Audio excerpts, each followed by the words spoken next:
attended council hearings in person. You've tuned in to our televised proceedings on Channel 13.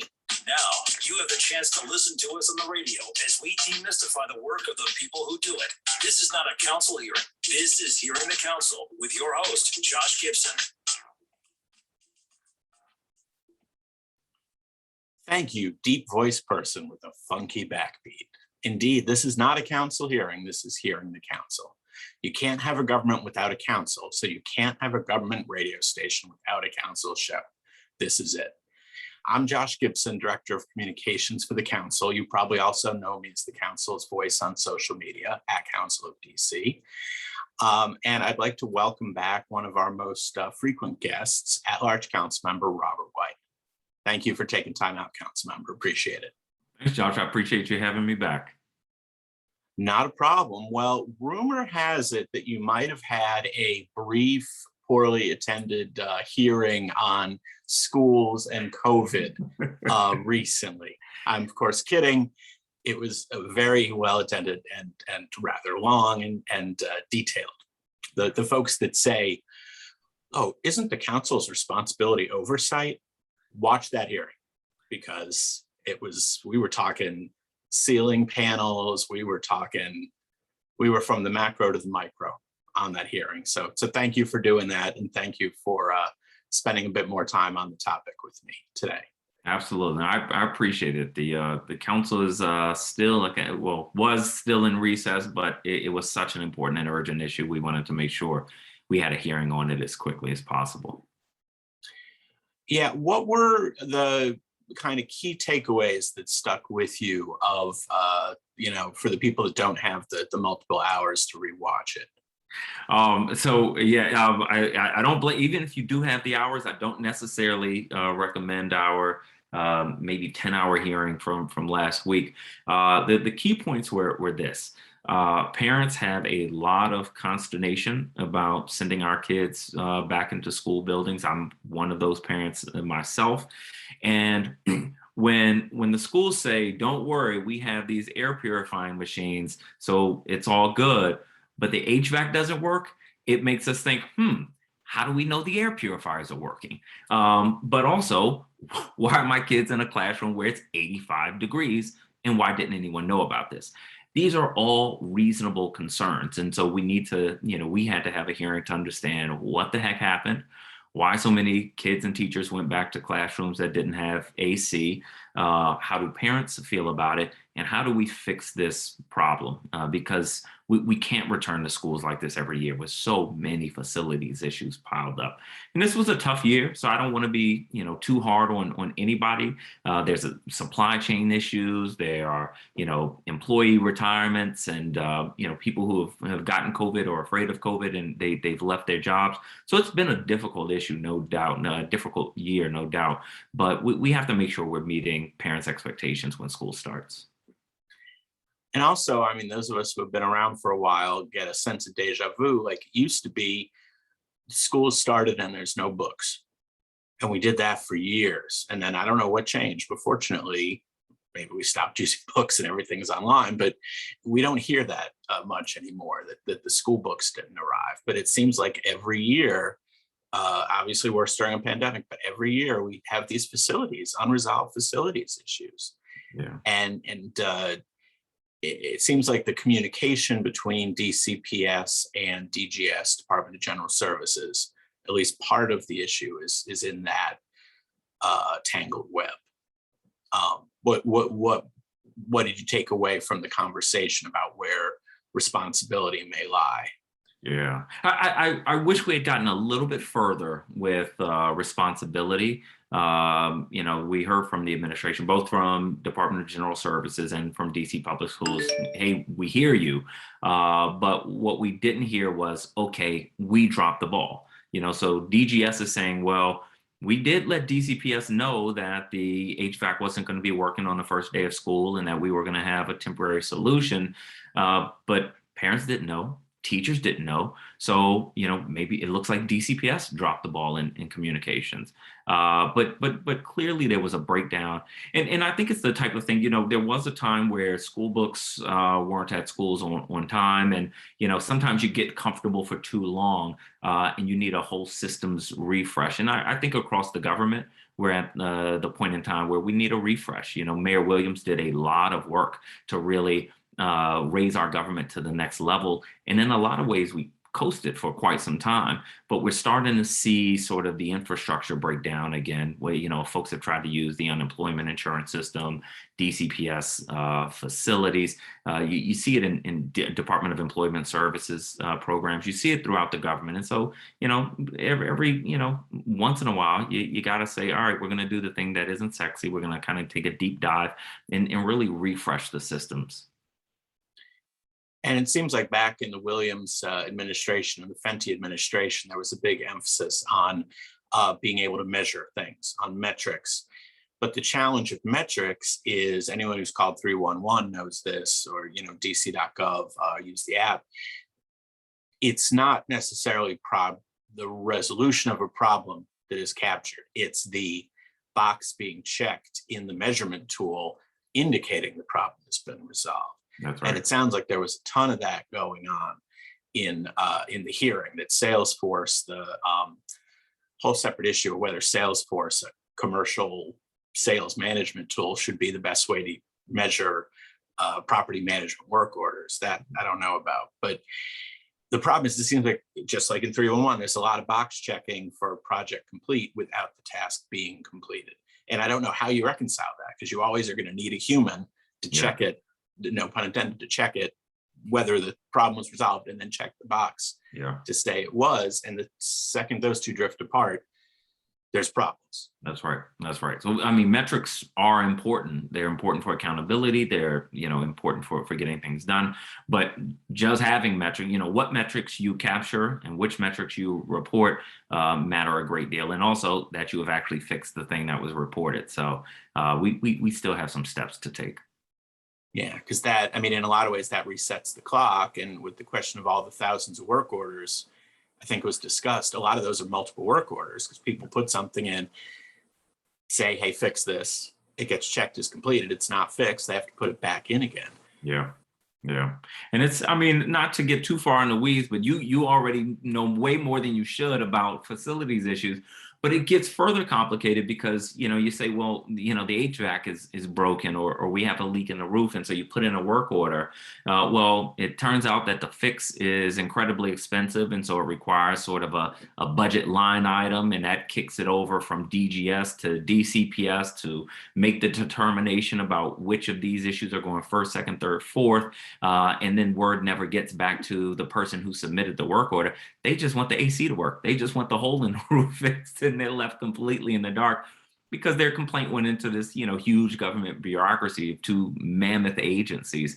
And so we always have to think about the end user. Those of us who work in government, whether it's an elective office or work for an agency or do communications for the council, we always have to remember that the work we do is for those people. And if the system doesn't work for them or doesn't make sense to them, then we got to look at the system again. Yeah, and we're asking an awful lot of our principals and our educators and our kids to go into these challenging physical structures. Yeah. That the teachers that have the thermometer and that, we're showing it's 85 degrees in their classroom, it's already a challenge to get kids to focus during a time of COVID and after been screen addicted for a year and a half. Then to do it when the ceiling's dripping, you can't sit in a quarter of the room, or the temperature is out of control, and the whiteboards don't, the smart boards don't work. Mm-hmm. It's a lot to ask. It's a lot to ask. It is. It really is. And I'm so grateful for our teachers. Last year, doing 2 years ago now, switching to virtual learning instruction. Then last school year, doing it for many of our teachers the entire school year, and now transitioning back in a difficult environment, knowing that you're walking into a classroom every day full of kids who aren't all going to wear their mask correctly all the time. And so we are asking, as you said, a lot of our teachers. And, we just got to be grateful for the work that they're doing. We got to remember how much they're sacrificing and make sure that we are keeping them in mind as we, develop our government processes. You might not know this offhand, but do most cities have a 2-track system like we do, where there's DC Public Schools that runs the schools and a separate property management arm that handles repairs? Or do most places do that in-house? I doubt most places do that in-house, because we have over the decades, streamlined the focus of agencies. So you don't have an agency trying to educate kids and fix roofs and lease cars. But I haven't done a survey or seen a survey to kind of break down what that looks like. I almost feel like that's one of those things where every 10 years or so we change our mind. And It makes sense. Centralized facility management sounds great and streamlined and smart government, but then it's like the repairs are so far away from the people ordering the repairs that then we're like, we need to bring it back in-house, and then That's right. Repeat, rinse, repeat. You've been here before, I see. Yeah, it's a shame. I mean, it's difficult. It's difficult to run a business of this size, with this diverse number of services provided intelligently. Yeah, and it's even harder to run it secondhand from the council. Where we pass the budget, we do the oversight, but ultimately we can't fix things ourselves. Yeah, it is difficult. The government's, most businesses, even if you're as big as Amazon, you still have a relatively narrow focus, at least compared to government. We're trying to get the streets paved. We're trying to take care of education, public safety, public health, and everything else that doesn't have a home or a remedy. And it is difficult to run. But at the end of the day, you kind of signed up for this. I never know how folks grow old in elective office, because it's so much work, and at some point you got to catch your breath. But you sprint as best you can. You kind of fill those holes. And one of the things I love about local government is you are part of the community that you're working for. So when I'm working on education issues, I have one and soon to be 2 daughters in DC public schools. I got potholes in my street sometimes. And so, I have people in my family looking for jobs. And so, I like feeling like this government that I work with and work on and try to make better is, part of my community the same way that I'm part of my community. But it is a mammoth thing, and no shortage of challenges, because once you fix one thing, you've broken 2 others. Yeah, I mean, you picture the old people in the variety shows where they're spinning the plates on the sticks. You get one plate spinning nicely, and then meanwhile over there, stay DC, that plate's wobbling, and you run over. I think from a council standpoint, you try to give some oversight to that. And people don't realize the fact that the council is undersized. It is. For the fact that we're a state legislature, county board, and city council, and there's just 13 council members and under 200 staffers total. That doesn't even barely register as an agency of the district government. That's right. Yeah, we are severely undersized. To your point, both Vermont and Wyoming are 2 states that have smaller populations than DC. Both have bicameral state legislatures. Wyoming has 180. Vermont, I think, has 90 people. Then they also have city councils and county councils, and you have 13 of us trying to do the work of hundreds of people, and these poor council staffers. And shout out to them, because they are working around the clock nonstop. They're each doing the work of at least 5 people, and I think we lose a lot in terms of efficiency and effectiveness because of our small size. And also the expectations are so diverse, because there's a constituent service, super drilled down micro level of service folks expect from council members. But then there's also the broad policy solutions, legislating, and oversight. Yeah. And there's some overlap between those worlds, but they're very different skill sets and very different groups of people asking about those. That's right. Personal issue for me that I think I've heard you mention as well is outdoor dining. I know there's been a bunch of stuff ordered, it's been back ordered. What I don't understand is why DCPS hasn't said to their schools, we want your school specific outdoor dining plan in 2 weeks. Put aside whether you have the stuff, don't have the stuff. We want a plan in hand specific to your school for how you're going to get your kids out of the building when they're eating. Yeah. I don't think they've done that. Why? That doesn't cost any money. Yeah, I mean, it seems for whatever reason, it seems that DC Public Schools has not prioritized outdoor dining. My daughter eats in her classroom every day. That makes me incredibly uncomfortable. And because DC Public Schools hasn't prioritized it, nor have they gotten the equipment or funding to schools in a timely manner, it would be hard for the city to say to schools, give us your plan, when the city hasn't provided sufficient support for them in the first place. And so we need to see more of a leadership role from DCPS and from the rest of the government. This may shock people to hear, but schools are having difficulty with the permitting process. So you have to get a permit, pay the fees in order to set up outdoor dining. Why? In an emergency situation like this, permitting should be exempted for schools. But we haven't prioritized it for reasons that I still can't understand. We could actually be doing a lot of outdoor learning for a significant part of the year if it is something that we have prioritized. But for whatever reason, DC Public Schools has been fighting that idea a bit. And I hope we get it together, because I've seen some pretty cool things from some of the families. I think it's at Powell Elementary in Ward 4. One of the parents who came to testify at our hearing last week said they have parent volunteers who help break down the equipment at the end of the school day so that they can have outdoor dining, but they still don't have a full kind of answer, because when it rains, there's still not a workable solution. So there has to be more support. They had to do a GoFundMe to get some of their equipment, because the funding was coming in too slowly from the city. So we still have a ways to go on outdoor dining and outdoor learning. I mean, I feel like originally DCPS, just to make a parallel, wanted COVID testing to be an opt-in thing, that parents had to opt in and sign a permission slip and waive their legal rights. And fortunately, thanks to council pressure, they flipped that and they turned it to opt-out. I wish outdoor dining would be that kind of thing, that it would be an expectation of every school to provide some sort of outdoor. I don't need them sitting. Yeah. They can be leaning on a wall. Right. And it's only the people that opt into leaving the cafeteria, which would be a tiny subset probably anyway. But I wish that the schools were required to provide a plan. Yeah. But it seems like it's an opt-in. Like if you're the one or two schools that the principal happens to think that's a priority. Yeah. Like, you mentioned Powell, like that happens, but everywhere else, because it's not prioritized, it gets dropped.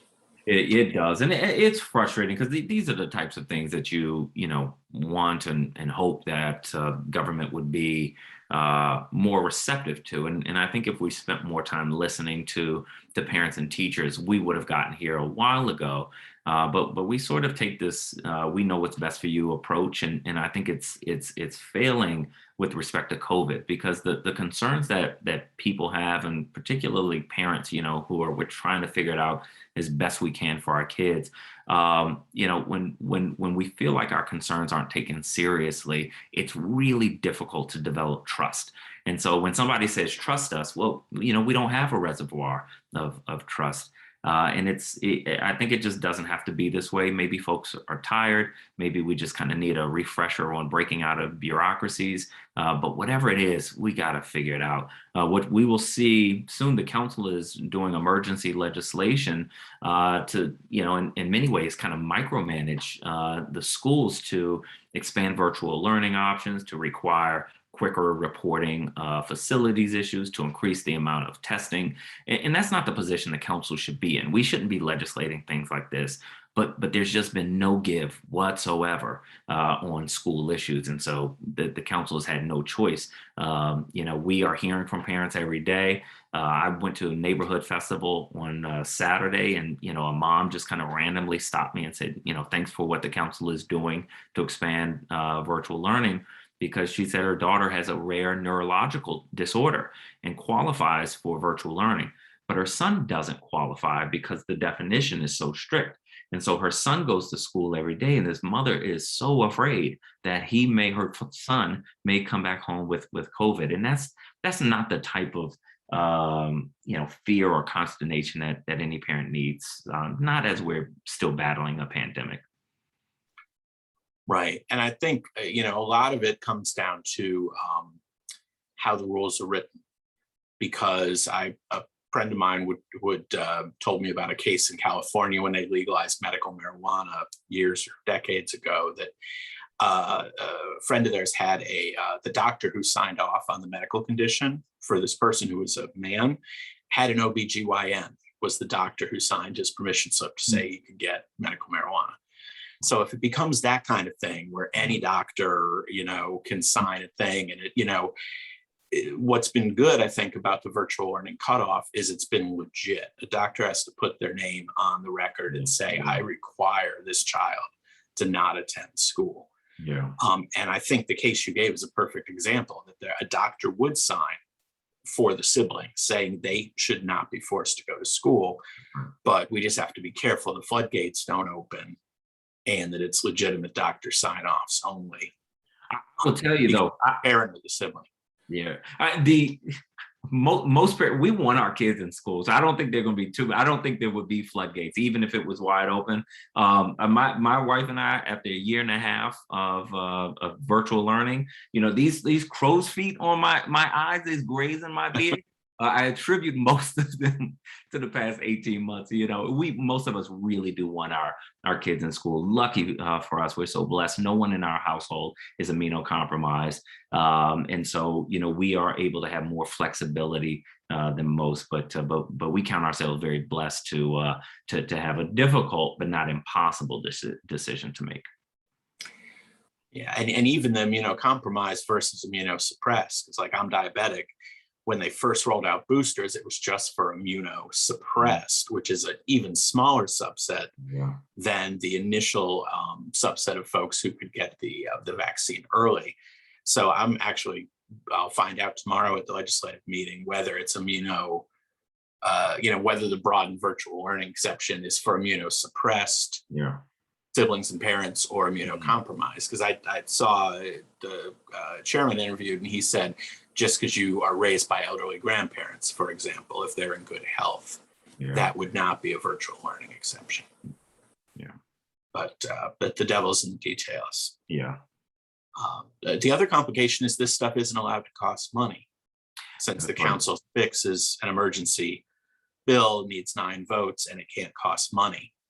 And the administration is the one that ultimately will say whether or not it does cost money in their mind. Yeah. And if they're opposed to it, we don't know how that answer will come back. Yeah. But speak to that a bit. Yeah, well, I mean, the administration has kind of used this is going to cost money trump card so many times that I think most of us now just see it coming. Since I saw it coming, I went ahead and asked in a hearing with the chancellor 2 weeks ago if DC public schools could expand virtual learning if COVID required it or necessitated. And he said that they are ready to do that. To me, that means you already are setting that structure up and can do it. So I think the chancellor has already said on the record that expanding virtual learning is something that DCPS is already doing, or at least getting the capabilities ready. So I think that they have foreclosed the legitimate argument that it's gonna cost money. But this is also, one of these things it's technical, for people outside. So the people we represent see a bill to address education issues, and they say it doesn't go far enough. Why aren't you guys going further? And the reality is, again, an emergency is only in order. You can only get it to a vote if it doesn't cost money. So most of us want to go further, but we are limited. And that can be a hard thing to explain to residents. The alternative is permanent legislation, and that'll take, generally months to pass, but then we can't fund it until the next fiscal year. So you're talking about a solution that won't be in effect, best case scenario, until a year from now. Yeah, absolutely. I mean, this is where the Congress's restrictions on us and how we pass legislation are also a complication. That it's a bit of a straitjacket. How can we fix what we see as shortcomings of the system the mayor's put in place without costing any money, Right. getting 9 votes. Now, in terms of the virtual learning, one group that I think gets forgotten is the kids who are quarantining, the kids that have an exposure in their classroom. They were a close contact. Yeah. In the case example you gave, the sibling of the immunocompromised child, they're probably going to get pulled out under these new rules and stay out as long as they need to until COVID's under control. They'll at least have a permanent system because their teacher will know that they're out and they're virtual. But in a school where a classroom where you have people coming and going to a certain extent, how do you make sure those kids don't just lose those days and they get quality short-term virtual instruction? So right now, students are, when they are quarantining, are supposed to get some virtual instruction, but it doesn't seem to be fully in sync with what's going on in their actual classroom. And then what we're hearing on the ground is that most kids are just getting a packet of work. But one of our Northern Virginia neighbors, I think it's Fairfax County Public Schools, is simulcasting all the classrooms. So when a kid has to quarantine, they won't be able to ask questions in real time because the teacher is paying attention to the class, but they are seeing the instruction in real time, and they do get time with the teacher daily, in addition to getting their work. And I think that's a good way to address it. So that's the model that I think we should be moving toward in DC. And then what happens if the teacher ends up quarantining? Then is it a return to more of the virtual teaching from the teacher standpoint, and there's just a screen at the front of the classroom? How does that work? Well, again, I think there's still a disconnect from kind of what folks say should happen and what's actually happening. But what should happen is the teacher should be able to teach virtually from home if he or she is quarantining and healthy. Yeah. And you had mentioned that, I mean, we both have kids in school, and this is intensely personal. I asked the question about outdoor dining because my daughter is very touchy on COVID stuff, always wears a mask, wears a good mask. And lunch since school started has been, we make her a smoothie, and she gets out her smoothie, she gets out her straw, she puts her straw under her mask, and that's lunch. And she's sitting through an entire day because she doesn't want to take her mask off. I realize she at least has she's a little older. She has a little more flexibility than your kids might. But God, I mean, that's crazy. I hate that she's in school and can't eat a proper meal and is choosing to undernourish herself in the name of long-term safety because she's protecting us and protecting, my mom. Talk a little bit about the personal, like you said, the personal toll, what goes through your mind. At night. It's, I mean, as a parent, I always worry because I know I have a 5-year-old and a 2.5-year-old, and they are both really good with wearing their masks and very disciplined, but they are also 2 and 5. And every school I go to, whether it's my kid's school or another school that I'm visiting on official duty, I see a lot of people with masks below their chin, under their nose, and I know that's the daily reality for my daughters, one in daycare and the other in kindergarten. And I'm basically living on a hope and a prayer because neither can be vaccinated yet. Luckily, again, no family members who are immunocompromised live with us, But, we do come in contact with our family members more than we did a year ago. And so we worry a lot about our safety, about other people's safety. And it's something that we live with, but, and it's not something that we can't bring that risk down to zero at this point, but we got to be able to bring that risk as low as possible. And so it's a difficult compromise every day. Yeah, and talking to my prior interview was with Councilmember Nadeau, and we were talking about how parenting is basically a lifelong exercise in risk reduction. That every single thing you do, sending them to overnight camp, teaching them to ride a bike, you're weighing the risks and rewards. You're weighing that they're going to skin their knee, what your risk you're willing to tolerate, basically. And the fact that you have to do that during COVID with school, do we allow them to nap? Do we allow them to eat a meal inside a building?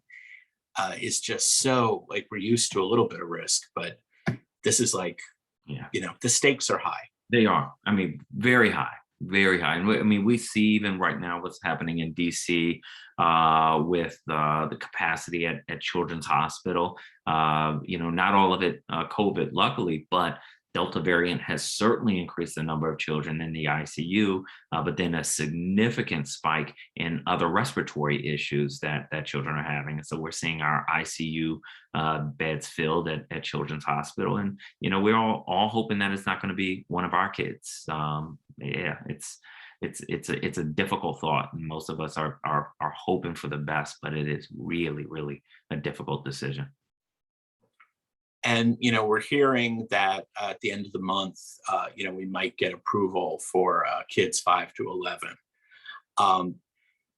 What is your sense? I know it's come up in a couple council calls. I'm not sure we've gotten a good answer about how ready we are for the, hopefully, knock on wood, deluge of kids 5 to 11 that parents are going to try to get vaccinated all at once that next day. Are we going back to the Hunger Games, or do we think the system's in place? The system didn't handle the stress test well, and I expect that there will be some challenges in the early days. My hope, though, is that we have learned enough lessons from the initial days of the vaccine rollout when it became available to everyone, that we can do better. So many things have happened in the past year. Some of us kind of forget how difficult the rollout of the vaccine was, but people kind of scrambling, just showing up to pharmacies and grocery stores trying to get their COVID vaccine. But because most of our young people are in schools, I think it would be very foolish for us to do a vaccine rollout that wasn't paired with schools, because unlike us adults, most of our young people are in a few centralized places 5 days a week, and we got to take advantage of that. Yeah, I know the administration is relying pretty heavily on the private sector, doctors' offices, pharmacies, and when the council pushes them on school-based vaccination, they say, we are appointments aren't being taken up. We have plenty of appointments that are going that are not being signed up for. But the challenge is they're only doing 2 or 3 schools. Mm-hmm. So it's like there's nothing magical about a school as a vaccination site unless it's your kid's school. Right. And you're already there, your kid's already there, and hopefully it's a fairly trusted site. Yeah. So I think unless they're rolled out in so many schools that are virtually every school, you're not going to see the school sites get picked up any more than a random rec center, because if it's not in your neighborhood, it's not a place you trust. But is that something that you think the council can fix with pressure to change the rollout of the kids' vaccination, or is that something like we're finding out tomorrow with virtual learning is going to require legislation? Yeah.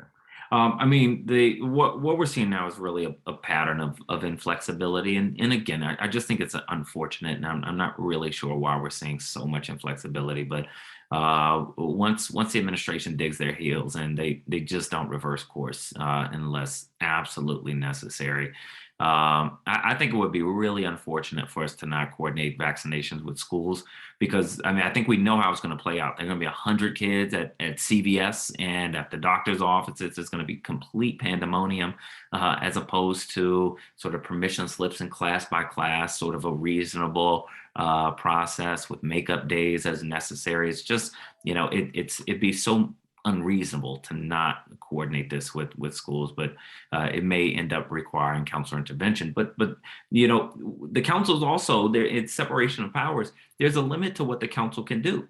So we could require vaccine rollouts for young kids to go through schools, and the administration will say, "What? That's going to come with a cost." And therefore, your emergency legislation isn't available.